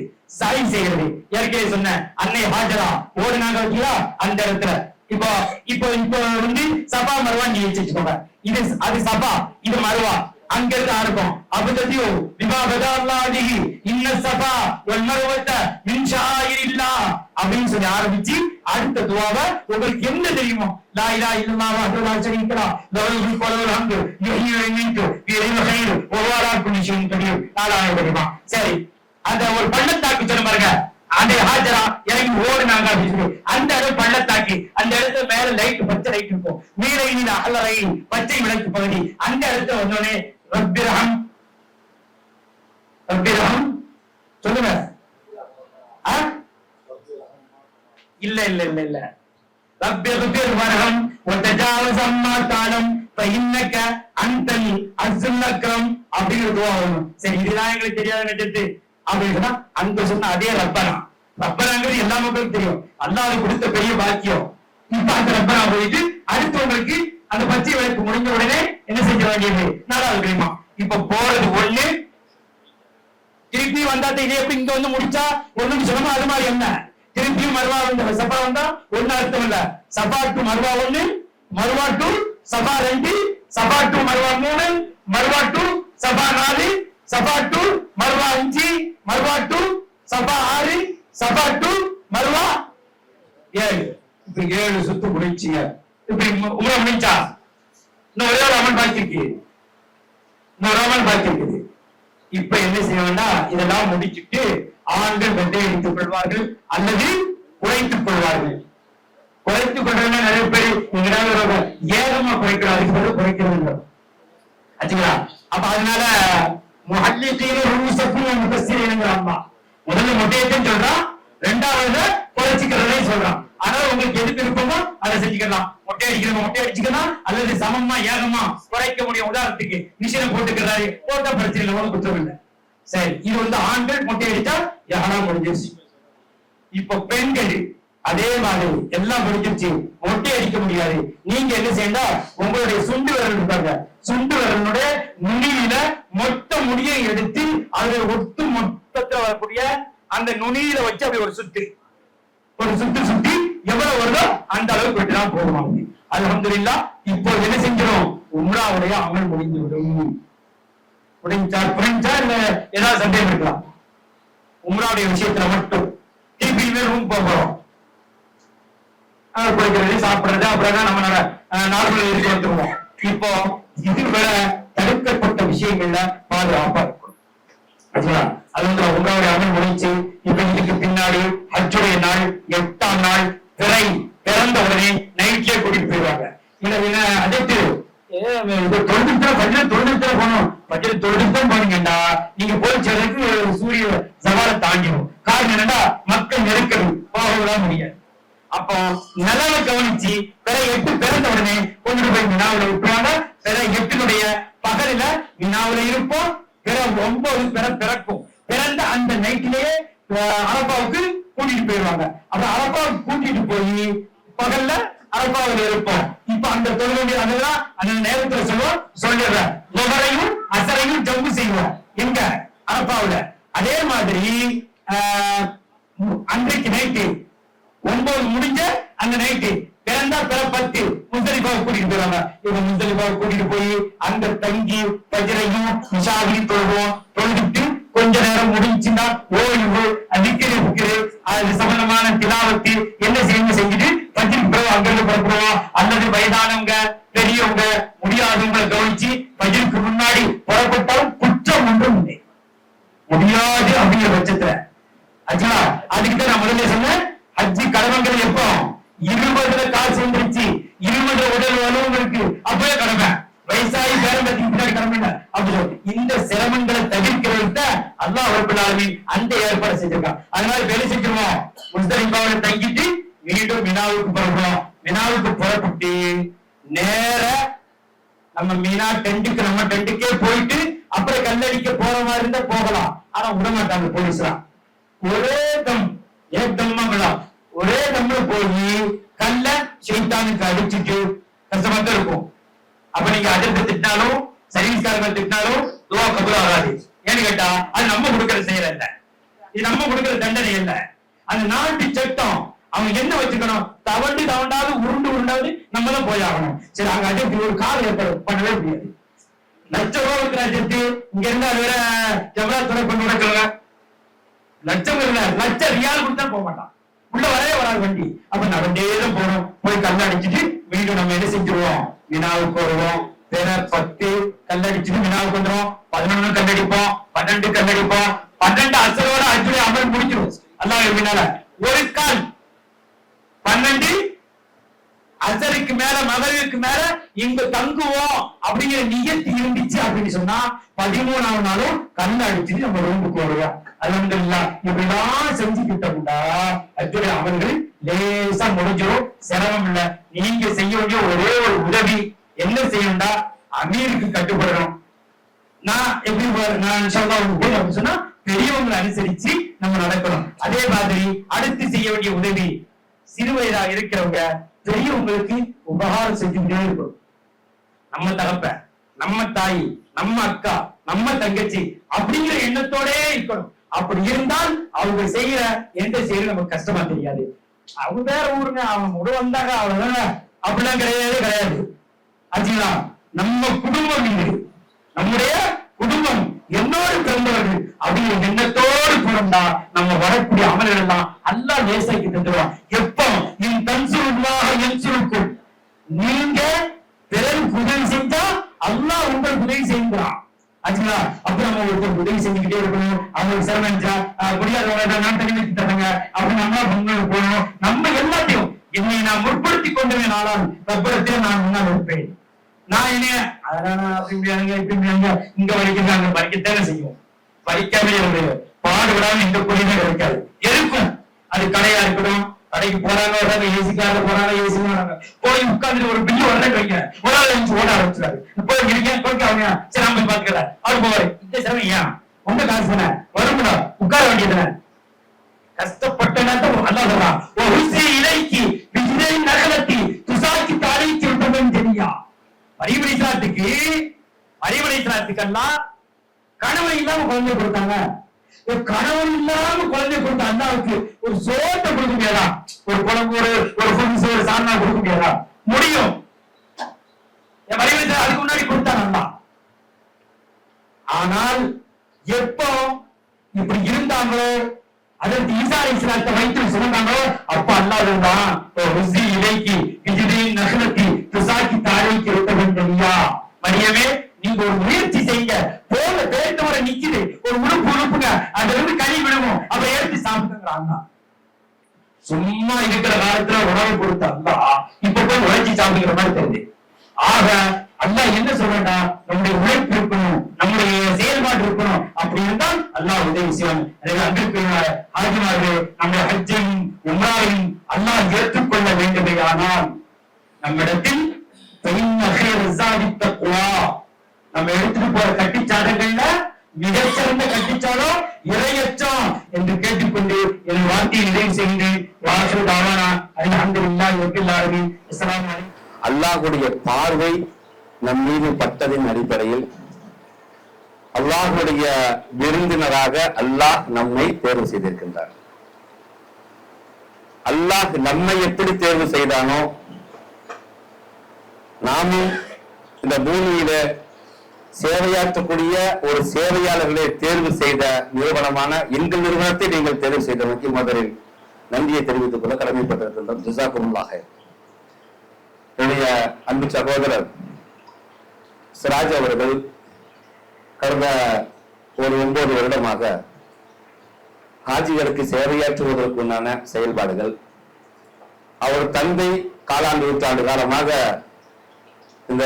இந்த கிரையில இந்த இண்டஸ்ட்ரியில மக்களுக்கு சேவையாற்றக்கூடிய வாய்ப்பை அல்லாஹ் தொடர் செய்திருக்கின்றார். சிராஜுடைய தந்தை சிராஜ் அதற்கு பிறகு அவருடைய மகள்களுக்கும் அவருடைய சந்ததிகளுக்கும் வருவதற்காக நீங்கள் பிரார்த்தனை செய்ய கடமைப்பட்டிருக்கிறீர்கள். காரணம் பொருளாதாரத்தை தாண்டி ஹாஜிகளுக்கு சேவையாற்ற வேண்டும் என்கின்ற ஒரு சிந்தனையின் அடிப்படையிலே பயணிக்கக்கூடிய அவருடைய குடும்பத்திற்கும் நம்மை வழிநடத்துகின்ற உலமா பெருமக்களுக்கும் அவர்களை வழிநடத்துகின்ற எங்களுக்கும் அல்லாஹ் மீண்டும் மீண்டும் ஹாஜிகளுக்கு சேவையாற்றுவதற்கான வாய்ப்புக்காக ஆரம்பத்தில் பிரார்த்தனை செய்ய அன்போடு கேட்டுக்கொள்கிறோம். அன்பார்ந்தவர்களே, அல்லாஹ்வுடைய அருளால் உங்களுடைய ஹஜ்ஜுடைய பயணத்திற்காக உங்களுடைய பொருளாதாரம், உங்களுடைய ஆவணங்கள் எல்லாம் ஒப்படைக்கப்பட்டு ஒரு சில நாட்களிலே பயணத்திற்கு தயாராக இருக்கக்கூடிய இந்த தருணத்தில் ஹஜ்ஜுடைய இபாதத் எப்படி அமைய வேண்டும், அல்லாஹ்வுடைய தூதர் நபிகள் நாயகம் ஸல்லல்லாஹு அலைஹி வஸல்லம் இந்த இபாதத்தை நமக்கு எப்படி காண்பித்து தந்தார் என்று அழகான முறையிலே நம்ம பீர் முகமது ஹஜ்ரத் அவர்கள் உங்களுடைய வழிகாட்டியாக இருக்கக்கூடிய ஹஜ்ரத் அழகான முறையிலே உங்களுக்கு உணர்வு பூர்வமாக சொன்னார். இப்படித்தான் ஹஜ்ஜி செய்ய வேண்டும், உம்ராவுடைய காலம் இப்படித்தான் இருக்க வேண்டும் என்று அழகாக சொன்னார். அதை நீங்கள் உள்ளத்தில் ஆழமாக ஆரம்பத்தில் பதிவு செய்து கொள்ள வேண்டும். அதற்கு பிறகு இந்த பயணத்திற்கு தயாராக்கப்பட்டு இதை ஒரு மஜ்லிஸாக உருவாக்கப்பட்டு இந்த மஜ்லிஸிலே அல்லாஹ்வுடைய தூதர் இந்த இபாதத்தை நமக்கு எப்படி காண்பித்து தந்தார், அல்லாஹ் ரப்பல் ஆலமீனுக்காக இந்த இபாதத்தை எப்படி செய்ய வேண்டும் என்பதை சொல்வதற்கு நாங்கள் கடமைப்பட்டிருக்கின்றோம். அந்த அடிப்படையில இந்த மஜ்லிஸுக்கு வருவதற்கு முன்பாக உங்களுடைய பயணம் எப்படி வேண்டுமானாலும் அமைந்திருக்கலாம்.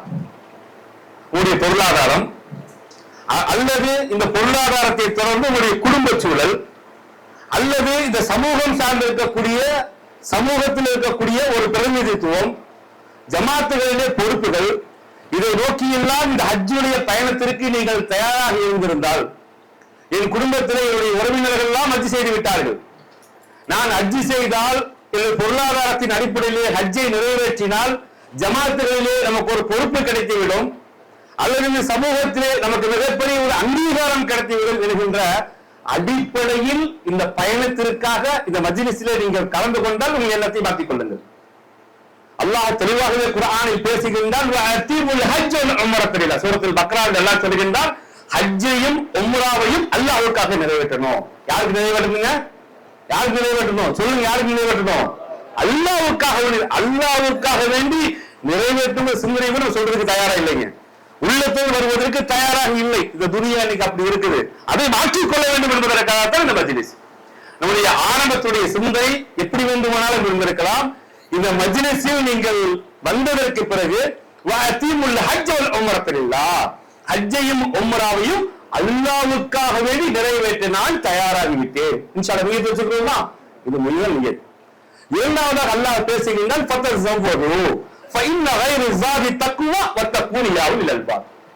யார் ஒருவர் இந்த ஹஜ்ஜி பயணத்திற்காக நீங்கள் தயாராக இருக்கின்றீர்களோ, நீங்கள் இந்த பயணத்திற்காக எடுத்துச் செல்லுகின்ற உடைகள், நீங்கள் இந்த பயணத்திற்காக எடுத்துச் செல்லுகின்ற உடைமைகள், நீங்கள் இந்த பயணத்திற்காக எடுத்துச் செல்லுகின்ற பொருளாதாரம், இந்த 3 பொருளை விட இந்த ஹஜ்ஜுடைய பயணத்திற்காக எடுத்துச் செல்லக்கூடிய ஒரே பொருள் எது என்றால் தக்குவா. இதுல எச்சம் இல்லை. யார் சொல்றான்?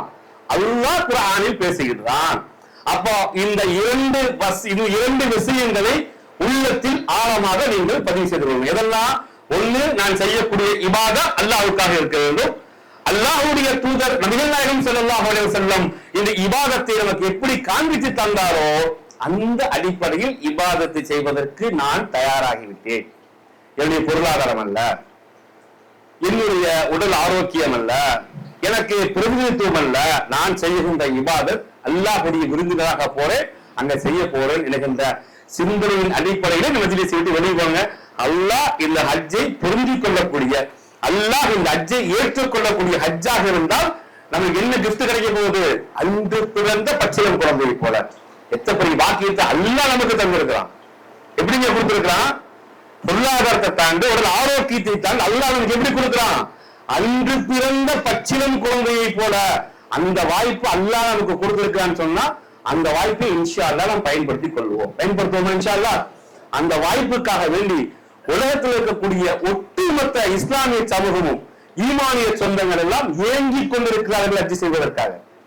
கடந்த 2019 வருடத்துடைய காலத்தில் நினைவூட்டுகின்றவர்கள் கொரோனாவுடைய பெருந்தொற்று மூச்சு விடுவதற்கு கூட திணறி கொண்டிருந்த காலம். உண்மையா பையா? வாழ்க்கையில் அப்படி ஒரு சோதனையை, அப்படி ஒரு காலத்தை பார்ப்போமா என்றால் ஆச்சரியம். அந்த காலத்தை இப்பொழுது நினைத்தால் கூட பிரம்மாண்டம். அப்படித்தானா? அந்த காலம் எப்படி இருந்ததுன்னு சொன்னா, காலையில் எம்மோடு பயணித்தவர்கள் மாலையிலே மரணம். பல வருடமாக எம்மோடு பயணித்தவருடைய ஜனாசாவுடைய தொழுகையை சொல்வதற்கு வாய்ப்பில்லை. எப்படிப்பட்ட வாய்ப்பு அல்லாஹ் நமக்கு கொடுத்தான்? கொரோனாவுடைய காலம் எப்படி இருந்தது? காலையில் போயிட்டே இருப்போம், மாலையை பார்த்தால் மரணம் என்கிற செய்தி சரியாக கேட்போம். அந்த சகோதரருடைய ஜனாசாவை தொழுவதற்கு வாய்ப்பு கிடைக்கவில்லை. அதை கடந்துட்டோம். எத்தனையோ ஒரு மரண துறைக்கு வாயில் வரை சென்றெல்லாம் திரும்பி வந்தோம். நாங்கள்லாம் எங்க குடும்பம் எல்லாம், என் தந்தையிலிருந்து பிறந்த குழந்தை வரை கொரோனாவுடைய பெருந்தொற்று, மரணத்துறைய வாயில் வரை சென்றோம். அதற்கு பிறகு அல்லாஹ் ஆயுளை கொடுத்தார். மீண்டும் ஆஜிகளுக்கு சேவையாற்றுவதற்கு ஹஜ்ஜி செய்வதற்கு வாய்ப்பை கொடுத்தார். அந்த வாய்ப்பு எப்பவுமே கிடைக்குமான்னு தெரியாது.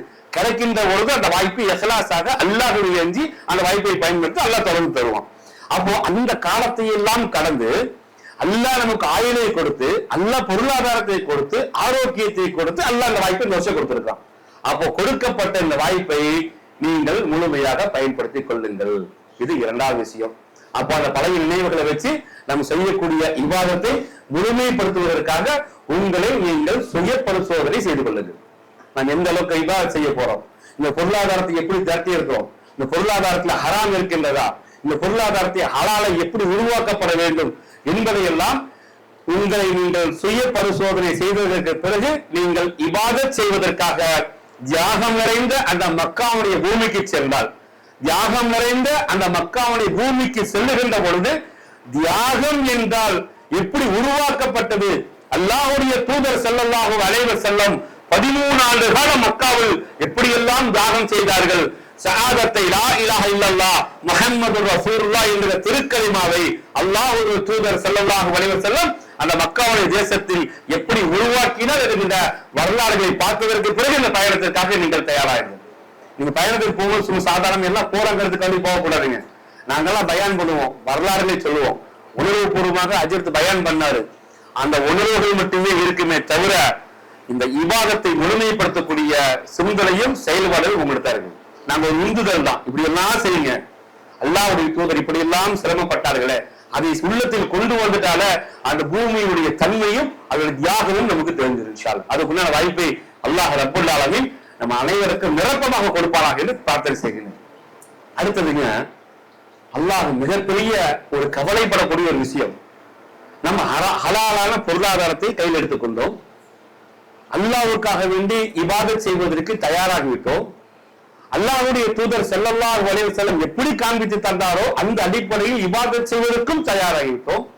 ஆனால் இணை வைக்கக்கூடிய செயல்பாடுகளை இருந்து நாம் வெளியே வரவில்லை என்றால் அல்லாஹ் நம்முடைய இபாதத்தை அழித்து நாசமாக்கி விடுவான். இன்ன ஷிர்கல் வல் அலி, இணை வைத்தல் என்பது மிக பெரும் அநியாயம்.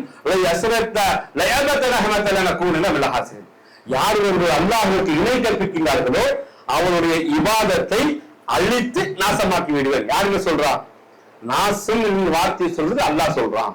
அப்போ எல்லா இபாதத்தை செய்து அந்த ஷிர்கிலிருந்து வெளியே வரவில்லை என்றால் அல்லாஹ் நம்மளை விடவே மாட்டான். இதையெல்லாம் உள்ளத்தில் ஆழமாக பதிவு செய்ததற்கு பிறகு இந்த பயணத்துக்கு நீங்கள் தயாராகும். இன்ஷாஅல்லாஹ் தயாராகுமா? அல்லாஹ்வுக்காக வேண்டி இபாதத் செய்யணும். அல்லாஹ்வுடைய தூதர் ஸல்லல்லாஹு அலைஹி வஸல்லம் அவர்கள் காண்பித்து தந்த அடிப்படையில் இபாதத்தை முன்னெடுக்க வேண்டும். ஷிர்கிலிருந்து, பித்அத்திலிருந்து, இணை வைத்தல் நம்மை பாதுகாத்துக் கொள்ள வேண்டும். இப்படி பண்ணி அன்று பிறந்த பச்சிலம் போன்று வருவதற்கு அல்லாஹ் ரப்புல் ஆலமீன் நம் அனைவருக்கும் தௌஃபீக் செய்தல்வானாக. எந்த நோக்கத்திற்காக வேண்டி போறோமோ அந்த நோக்கத்தை முழுமைப்படுத்துவதற்கு அல்லாஹ் நம் அனைவருக்கும் கிருபை செய்தல்வானாக. இது நம்முடைய இபாதத்து சம்பந்தப்பட்ட விஷயங்கள். அடுத்ததா அல்லாஹ் நம்மை எப்படி தேர்வு செய்தார்? சாதாரண அல்லாஹ் தேர்வு செய்திருவானா? இந்த துனியால எத்தனை பேர் இருக்காங்க, பொருளாதாரத்தை கடந்து உடல் ஆரோக்கியத்தை கடந்து அல்லாஹ் நம்மை தேர்வு செய்திருக்கிறான். அதுக்கு ஒரு உதாரணம் சொல்லட்டுமா? நம்ம இஸ்லாமிய சமூக மக்கள் 3 இடங்களை புனித ஸ்தலமாக வைத்திருக்கிறார்கள். வச்சிருக்கிறோமா இல்லை? ஒண்ணு மக்காவில் இருக்கக்கூடிய மஸ்ஜிதுல் ஹராம் காபா, இரண்டாவது அல்லாஹ்வுடைய தூதர் ஸல்லல்லாஹு அலைஹி வஸல்லம் அவர்கள் பெயரில் இருக்கக்கூடிய மஸ்ஜிதுன் நபவி, மூன்றாவதாக பலஸ்தீனில் இருக்கக்கூடிய மஸ்ஜிதுல் அக்ஸா. 3 பள்ளி புனித ஸ்தலமா இல்லையா? ஹதீஸ்ல வருது, ஏழைய பள்ளிகளை விட மஸ்ஜிதுல் ஹராமில் தோன்றால் 1,00,000 மடங்கு நன்மை, ஏழைய பள்ளிகளை விட மஸ்ஜிதுல் நபவியில தோன்றால் 1000 மடங்கு நன்மை. ஒரு சில கருத்து வேறுபாடுகள், ஒரு சில மார்க்கர்களுக்கு மத்தியிலே இப்படி பிள்ளைகள் இருக்கலாம் சொல்லக்கூடிய விஷயங்கள். ஒரு சில இடத்துல பார்க்கின்ற பொழுது, மற்ற ரிவாயத்தில் பார்க்கின்ற பொழுது ஏழை பள்ளிகளை விட மஸ்ஜிதுல் அக்ஸாவில் தோன்றால் 500 மடங்கு நன்மை. அப்போ மடங்கு நன்மையை அல்லாஹ் சொல்லக்கூடிய 3 இபாதத்தான பள்ளிகள். ஆரம்ப காலகட்டத்தில் கிப்லா எதுங்க? மஸ்ஜிதுல் அக்ஸாவை பார்த்து நம்ம சொல்லிட்டு இருந்தோம். அப்படி என்றால் பூமியினுடைய அந்த பூமியுடைய மகத்துவத்தை நீங்கள் புரிந்து கொள்ள வேண்டும். எப்படிங்க? புனிதத்தை புனிதமா இல்லையா? எங்க புனிதம் வந்துருச்சு? நீங்க மக்காவுக்கு மதீனாக்கு போறோம், மஸ்ஜித் அக்ஸாவுடைய புனிதத்தை யாருமே நம்ம சிந்திக்கிறது இல்லை. சிந்திக்கிறோமா? நம்ம சிந்திக்கிறது அல்ல. ஆனால் ஒரு காலகட்டத்தில் மஸ்ஜித் அக்ஸாவை நோக்கி நாம் எல்லாம் தொழுது கொண்டிருந்தோம். ஆனால் அந்த மஸ்ஜித் அக்ஸா அல்லாஹ்வுடைய தூதர் ஸல்லல்லாஹு அலைஹி வஸல்லம் அவருடைய ஆட்சி காலத்திற்கு பிறகு 900 ஆண்டுகள் யூதருடைய கட்டுப்பாட்டில் இருந்தது, கிறிஸ்தவருடைய கட்டுப்பாட்டுல.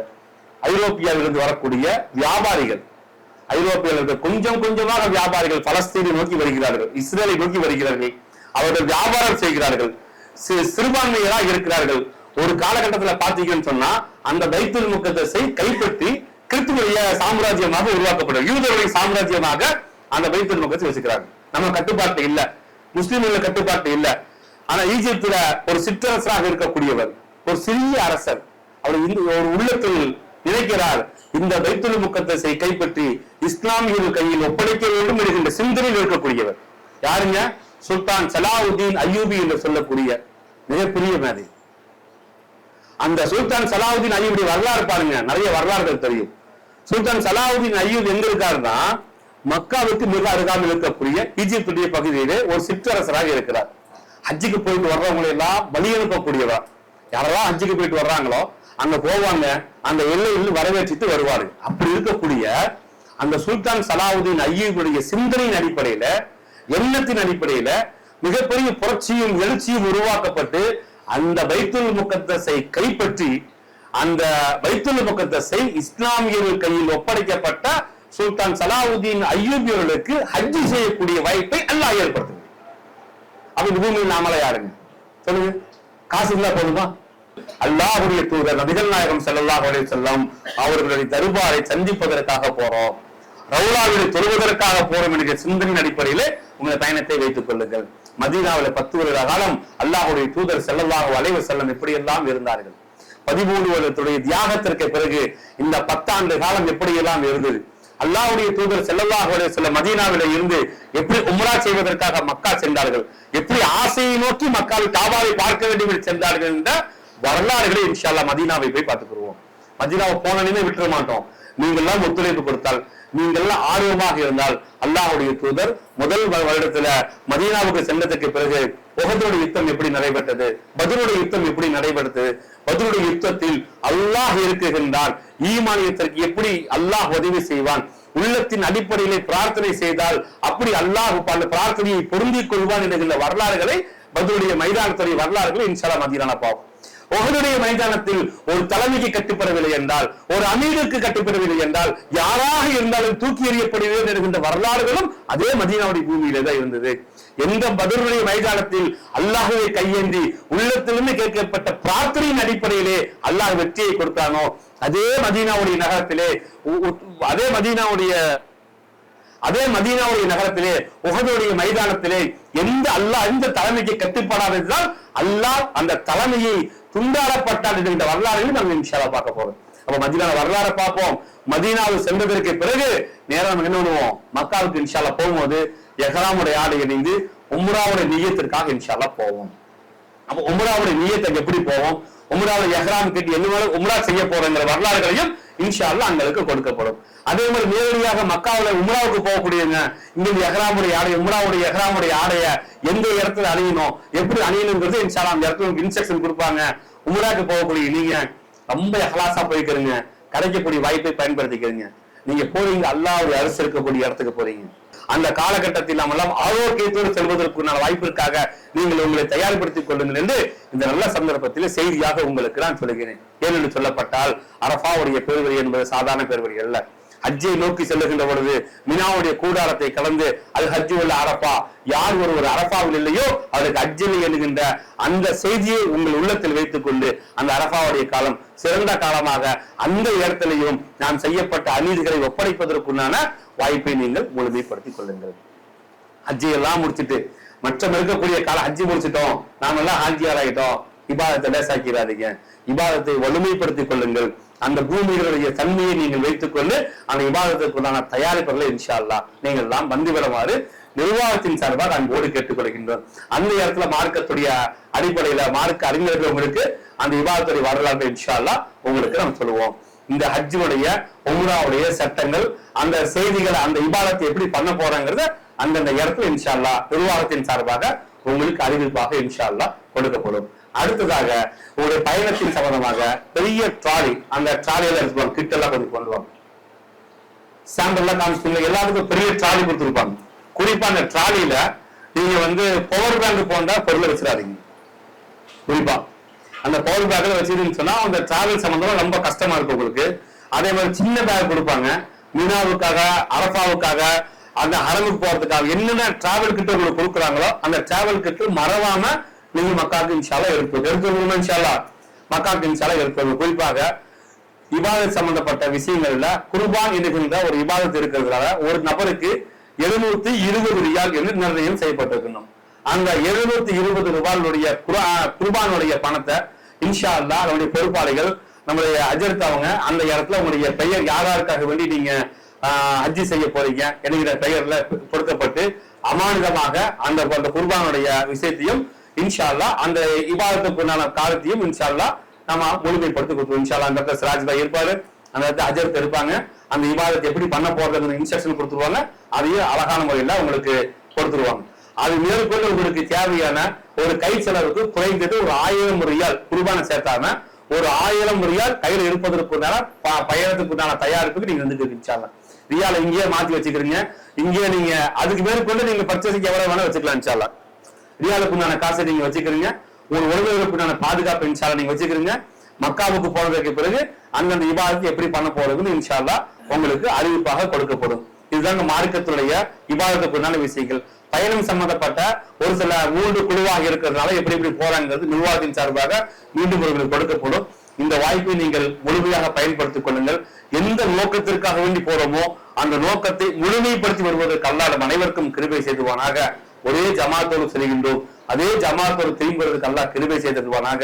உடல் ஆரோக்கியத்தோடு ஹஜ்ஜும் உம்ராவும் செய்வதற்கான வாய்ப்பு அல்லாஹ் ரப்பல் ஆலமீன் நம் அனைவருக்கும் கொடுத்தருவானாக. நாம் செய்யக்கூடிய இபாதத்தை முழுமைப்படுத்துவதற்கான வாய்ப்பு அல்லாஹ் ஏற்படுத்துவானாக. அன்று பிறந்த பச்சிலம் குழந்தை போல் ஆகுவதற்கான வாய்ப்பை அல்லாஹ் ரப்புல் ஆலமீன் நம் அனைவருக்கும் கொடுத்தருவானாக என்று இந்த நல்ல சந்தர்ப்பத்தில் பிரார்த்தனை செய்தவனாக, இந்த உலகத்தில் வாழக்கூடிய நாம் உண்மை முஸ்லீமாகவே வாழ்ந்து உண்மை முஸ்லீமாகவே மரணித்து நாளை மறுமையில கண்மணி நாயகம் ரசூலுல்லாஹி ஸல்லல்லாஹு அலைஹி வஸல்லம் அவர்கள் கூட்டத்தில் எழுவதற்கு நான் வாய்ப்பு அல்லாஹ் ரப்புல் ஆலமீன் உங்களுக்கும் உங்கள் குடும்பத்திற்கும் எனக்கும் என் குடும்பத்திற்கும் தந்தருவானாக. வாஹிர் தஅவானா அல்ஹம்துலில்லாஹி ரப்பில் ஆலமீன். அஸ்ஸலாமு அலைக்கும் வரஹ்மத்துல்லாஹி வபரகாத்துஹு. இன்ஷா அல்லாஹ் பயண சம்பந்தமான சந்தேகம் யாராவது கேட்கலாம். உங்களை கேள்வி சம்பந்தமான சந்தேகம் யாராவது கேட்டுக்கலாம். உங்களுக்கு ரியால் மாத்திர சந்தேகமா இருந்தா கேட்டுக்கலாம். குர்பான் சம்பந்தமான சந்தேகம், இந்த சந்தேகம் எதுவாக இருந்தாலும் கேட்டா அந்த சந்தேகத்துக்கு இன்ஷா அல்லாஹ் முறையாக பதில் கொடுக்கும். ஒரு 10 நிமிஷம். அல்லாஹி வபிஹம்தி சுப்ஹானக அல்லாஹும்ம வபிஹம்திக அஷ்ஹது அல்லா இலாஹா இல்லா அன்த வனஸ்தக்ஃபிருக வனதுபு. அஸ்ஸலாமு அலைக்கும் வரஹ்மத்துல்லாஹி வபரகாத்துஹு.